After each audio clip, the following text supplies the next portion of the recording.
Hi, and thanks for checking out this video. If you're like most of us, counter space in the kitchen is at a premium. That's probably why Cuisinart came up with a 2-in-1 microwave oven air fryer. But is it a space saver or a waste of space? What's the deal? I'll let you know what I found out. And in case you're interested, I should explain how I now have an appliance I didn't need. Well, I got a great deal on it. It was basically free when I use my Air Miles. There's a rumor in Canada that the Air Miles program is going bankrupt, so everyone is rushing to use their points before they lose them. But that's another story. Okay, the unboxing. It's well packaged with minimal waste. The manual and other papers come in a separate bag. There's a template to cover the English controls with French, but based on how difficult it is pressing the buttons, that may make matters worse. But more about that later.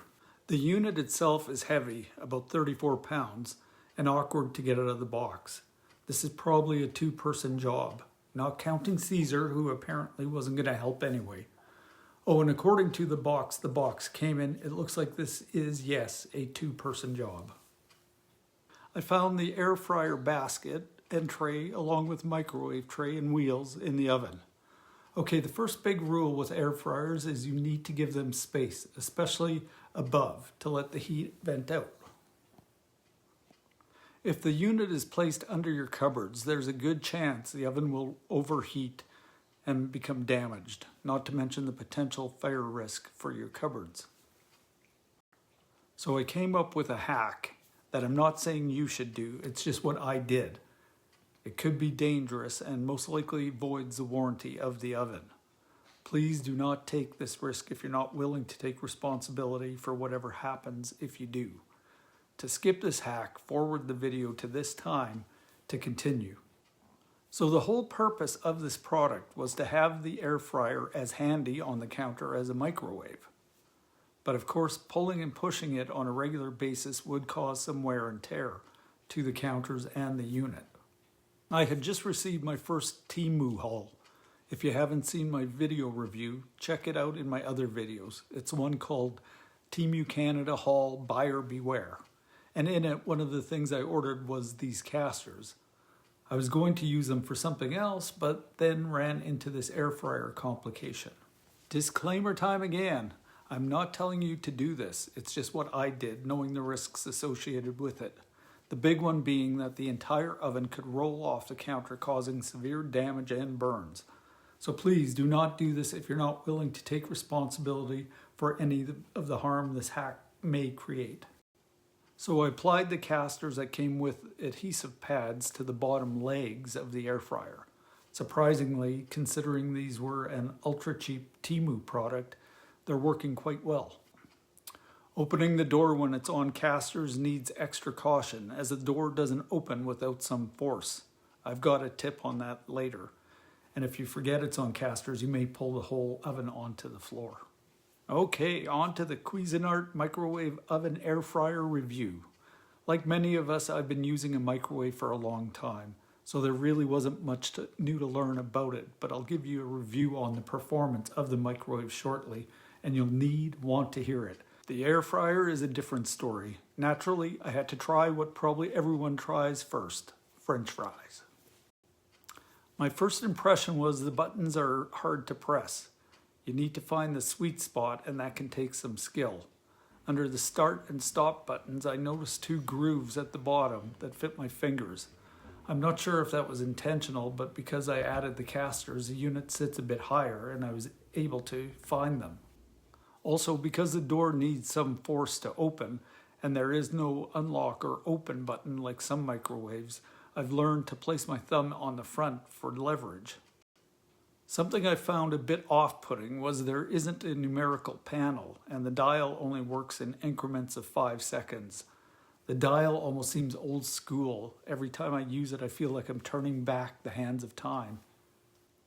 Something I noticed right away was that the air fryer and the microwave modes are way quieter than my Ninja air fryer and old Citizen microwave. This is the fan when it kicks in. And there it went off. It only comes on for a second or so. Also, there was very minimal startup smell. You know, that burning chemical smell most heating appliances give off.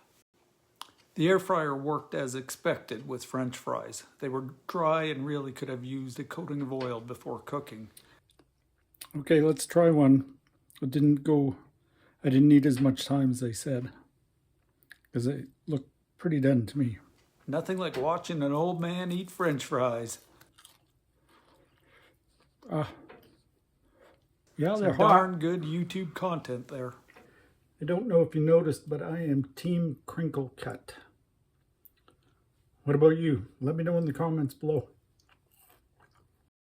I also tried some leftover restaurant deep fried fries, and it did a great job on those. Actually better than when they were fresh in the restaurant. I need to warn you, the design of the tray and the basket makes it very difficult to remove from the oven. You almost need a pizza paddle to get it out of the oven without burning yourself. I found lifting out the basket itself and leaving the tray in the oven works best, but if you have something messy in the basket, you're going to drip everywhere without the tray. Cleaning the stainless steel interior was easy, but the horrible non-stick basket and tray are a minor disaster.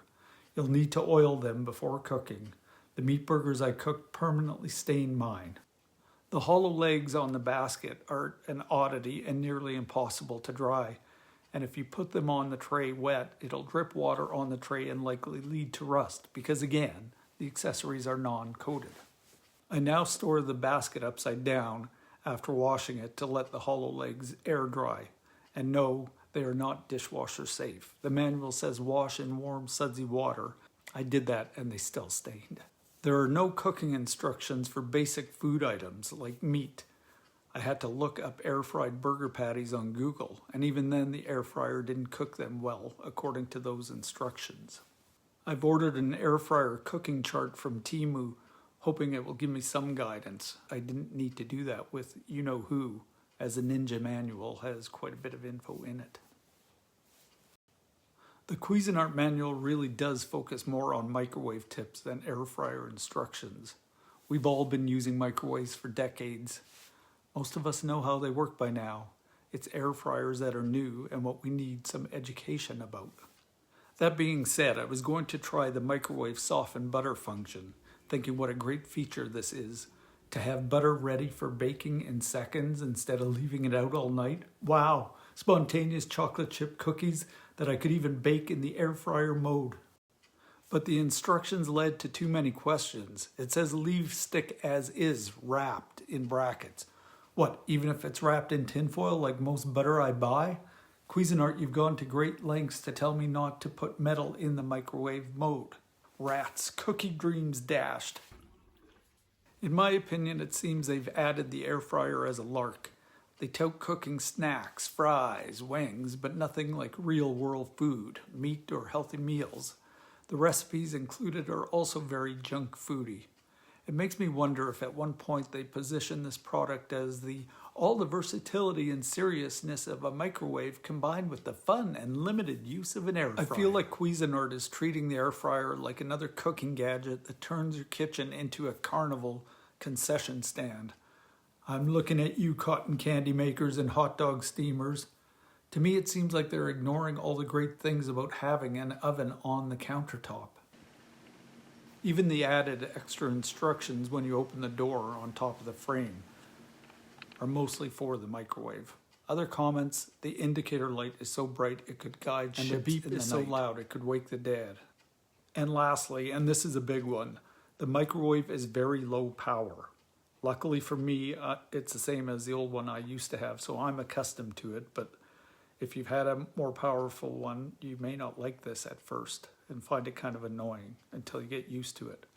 And like my dad said, if you haven't got an extra minute to heat up your food, you've made some bad life choices.